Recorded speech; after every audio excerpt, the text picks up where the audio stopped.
What up, world? Established Rich coming right back at you. And today, I want to take the time to celebrate something that does not come around often. Today, we celebrate 50 years of life and 25 years of a legacy. For the one, the only, the untouchable Miss Lauryn Hill. Lauryn Hill is not just a musician. She's a monument, a movement, a mother of sound and scripture who walked into the game, spoke her truth, and walked away still standing taller than most. When Apple Music crowned Miseducation of Lauryn Hill the greatest album of all time, it did not surprise me. It confirmed what I already knew. Because when that album dropped back in 98, the whole culture stopped breathing. Before she took the world solo, Lauryn Hill was part of a group called the Fugees. With Wyclef and Pras, she brought grit and grace to a group that changed East Coast hip-hop forever. She was the voice that cut through the smoke, the singer with the soul of a street poet, the rapper who could out-rap most men in the room. And even though the score became a classic, you could tell she had more to say. She had a testimony too big. She needed a pulpit. And that pulpit became the Miseducation of Lauryn Hill. Listen to me, from the first second of that roll call on track 1, you knew this was not going to be an ordinary album. Lauryn Hill,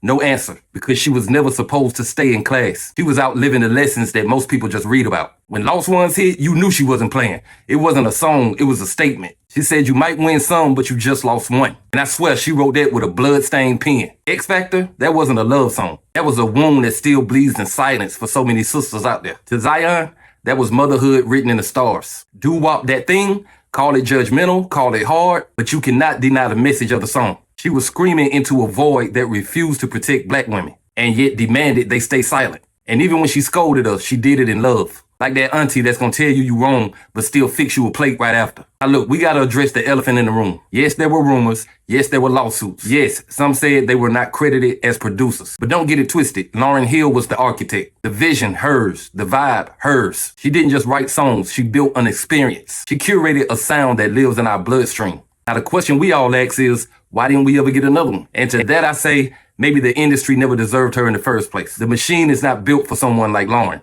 Too honest, too raw. She walked into a room that wanted to package her, and she refused to be put in a box. She had her own clock, her own truth, and that made her dangerous. Listen, some people drop 10 albums, and we forget them in 10 minutes. Lauryn dropped 1, and it still feeds the soul 25 years later. That ain't luck, that's a legacy. She won 5 Grammys in one night. She gave black girls the right to be spiritual, sensitive, flawed, and powerful, all at the same time. So on your happy belated 50th birthday, I'm not saying happy birthday, I'm saying thank you. Thank you for the music. Thank you for the messy, beautiful truth. Thank you for teaching a generation that the lessons that matter most are not taught in a classroom. Like, comment, subscribe, Established Rich. I'll be back with another one. Peace.